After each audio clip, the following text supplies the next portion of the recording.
실리콘밸리를 이끄는 유대인들의 창의성과 단결력을 벤치마킹 하시죠. 이 성장 마인드셋하고 고정 마인드셋은 이거는 사실은 성장 마인드라는 건 열린 사회, 열린 생각, 긍정 마인드를 의미하는 거고, 고정 마인드라는 건 이제 닫힌 생각, 그러니까 기존의 가치에 이렇게 엉켜지고 있는 거, 이런 건데, 이게 문명사적으로 보더라도 유목민족이 정주민족에 대해서 강해. 그쵸. 그거는 유목민족은 목축업을 하면서 이렇게 풀 있는 곳을 찾아다녀야 되고 초원에 불어닥치는 온갖 변화에 적응을 해야 돼. 네. 그런데 정주민족은 자기가 가지고 있는 걸 지키는 민족. 맞아요. 네. 네. 그러니까는 정주민족이 유목민족한테 못 당해. 왜? 변화에 적응하면서 그 변화를 쫓아가는 사람들에 비해서 앉은 자리에서 자기가 가진 걸 지키려는 사람은 도저히 유목민족을 당할 수가 없어요. 노마드라는 게 그래서 강한 거죠. 네. 유대인들은 한마디로 노마드야. 항상 그들은 자기의 삶의 자리를 쫓아서 이렇게 이동하는 사람. 그렇죠. 예. 네. 그리고 변화에 적응을 해. 이게 기업 사례에서도 사실은 마찬가지예요. 강한 기업이 살아남는 게 아니라 변화에 적응하는 기업이 살아남아서 강한 거야. 예. 이거는 조직체 내에 있는 개인도 마찬가지예요. 주어진 일, 시키는 일을 함으로써 자기 자리를 지키는 사람하고 변화하는 시대 상황에 맞추어서 그 변화를 쫓아가려는 사람하고의 차이야. 근본적으로. 민족이나 조직체나 개인이나 그 원리는 같아. 흐름에.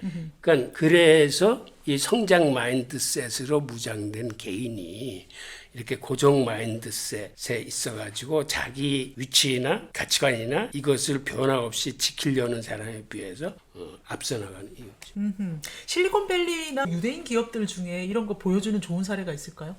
그 실리콘밸리에 있는 유대인 기업들은 대부분 성장 마인드셋으로 무장돼 있죠.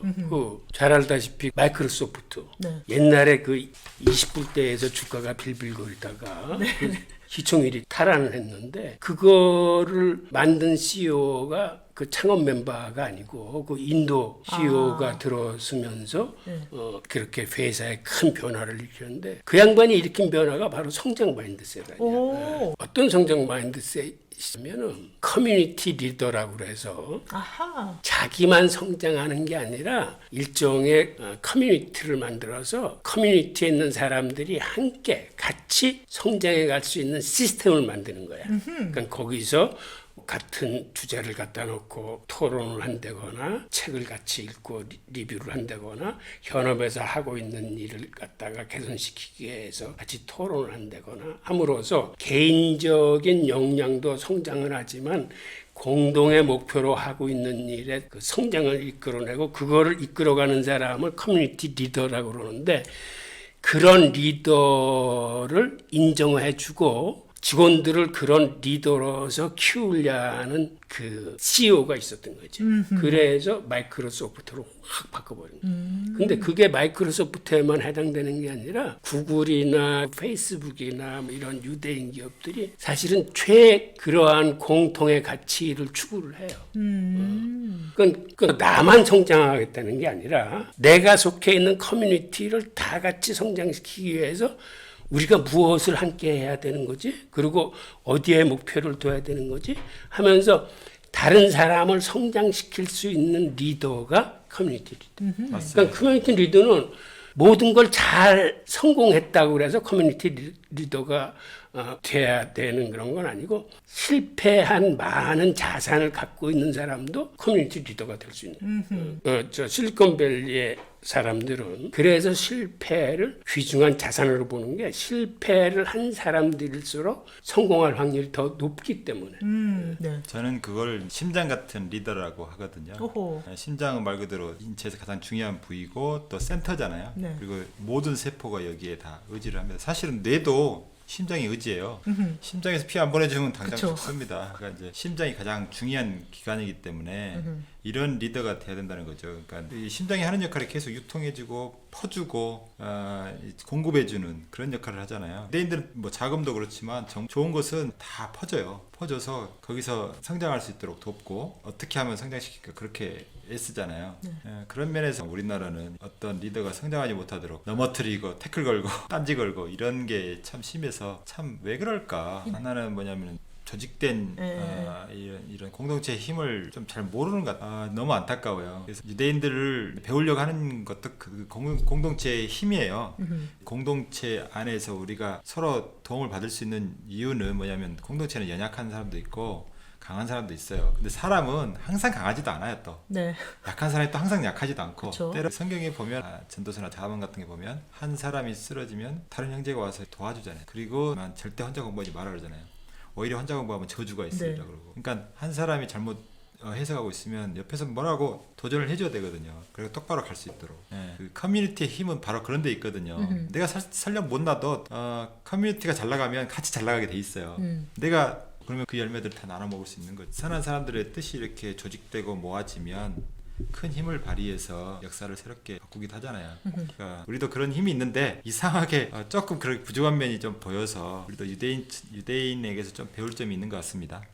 성장 마인드셋을 갖고 주인이 되어서 일하자. 그런데 조직적으로 하면 더욱 큰 힘이 난다. 그리고 우리가 그런 힘이 좀 부족하지만 그래도 점점 발전하고 있다. 이런 말씀이신 것 같고요. 그러니까 개인의 발전을 혼자 이렇게 발전하려고 개발하려고 하는 것은 한계가 있을 것이다. 하지만 어떤 공동체에 들어가서 공동체 협업 가운데 같이 하게 되면 자기가 훨씬 더 쉽게 수월하게 재밌게 즐겁게 할 수 있고 또 자기의 어떤 능력이라는 것이 다시 또 공동체에 좋은 영향을 미칠 수 있거든요.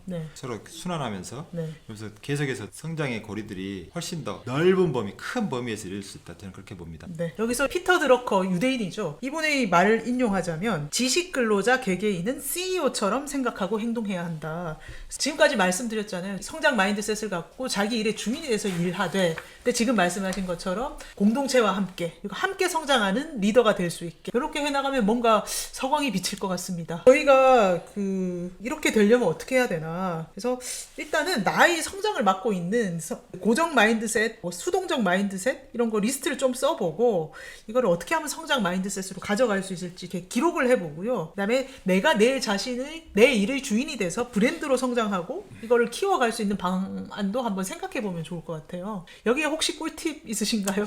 브랜드 할 때 내가 뭘 원하는가 확실히 알아야 되거든요. 보통 사람들을 보면 내가 원하는 것이 뭔지 잘 몰라요. 그게 확실하지 않으면 기회가 와도 기회인지 모르고 이게 귀한지 어쩐지도 모르고 분별이 사라지거든요. 그러니까 제일 먼저는 자기가 누구고 내가 원하는 게 뭐고 이걸 확실히 해야 될 것 같아요. 그리고 나서 그걸 어떻게 얻을 것인가 그 다음 문제잖아요. 그럼 이제 방법론을 찾아보고 또 도움 얻을 거 있으면 얻고 뭐 그런 장면들이 좀 필요하고요. 그리고 또 하나는 팩트 앤 스코어라고 하는데 자기가 뭔가 업적을 만들어내야 돼요. 그래서 경시대에 나가든지 콩쿨대에 나가든지 뭐 자기 분야에 뭐 대회가 있으면 가서 입상도 하고 그런 걸 보여줘야 돼요. 그냥 단순히 내가 이걸 잘한다라고 말하기보다는 좀 성공의 이력을 쌓아서 객관적으로 보여줄 필요가 있다. 그리고 그걸 가지고 브랜딩을 하고 브랜딩하면 이제 홍보도 해야 되고 그러잖아요. 그런 과정을 거치면 사람들이 다 보고 필요한 사람들은 다 와서 일을 맡기거든요. 그게 직장이 될 수도 있고 자기 나름대로 성공의 이력을 쌓기 위해서 노력하되 그걸 브랜딩해서 홍보를 한다면 자기도 먹고 살고 또 공동체에도 크게 기여할 거라고 저는 믿습니다. 교수님은 혹시 꿀팁이나 제안 같은 거 있으신가요? 특별한 거 없는데요. 네. 근데 교수님은 교수님의 삶 자체가 제가 예전에 교수님 언론 인터뷰 읽으면서 되게 깨닫는 바가 많았거든요. 직장에서 나가라면 직업을 새로 만들어버려. 막 책을 막 이틀에 하나씩 아까 말씀하신 것처럼 성과물을 이틀에 하나씩 내는 거예요. 그래서 전자책 막 만들어서 출판사에 막 보내. 막 이런 거요. 자신을 브랜드로 만들고 홍보할 방향을 그냥 보여주신 거죠. 궁금하시면 교수님 인터뷰 한번 찾아보세요, 여러분. 자, 이번 시간에는 열정을 지속하기 위해서 성장 마인드셋을 갖는 것에 대해서 얘기를 해봤는데요. 이야기를 계속 하니까 이것저것이 다 맞아떨어지는 퍼즐이 맞아 들어가는 느낌이 듭니다. 그리고 저희 탈무드 살롱 멤버들이 함께 연구하고 논의하는 과정에서 저도 성장하고 많이 배우는 것 같아요. 다음 시간에는 이 열정을 꾸준히 지속하기 위해서 또 어떤 방법들이 있을까 알아보면 좋을 것 같습니다. 여러분 좋아요, 구독, 댓글로 마음 표시해 주시고 궁금한 거 많이 물어봐 주시면 저희가 더욱 나은 방안 찾아내서 또 알려드리도록 하겠습니다. 감사합니다. 예, 고맙습니다. 감사합니다. 인류의 고전 탈무드를 통해 성장합시다. 탈무드 살롱.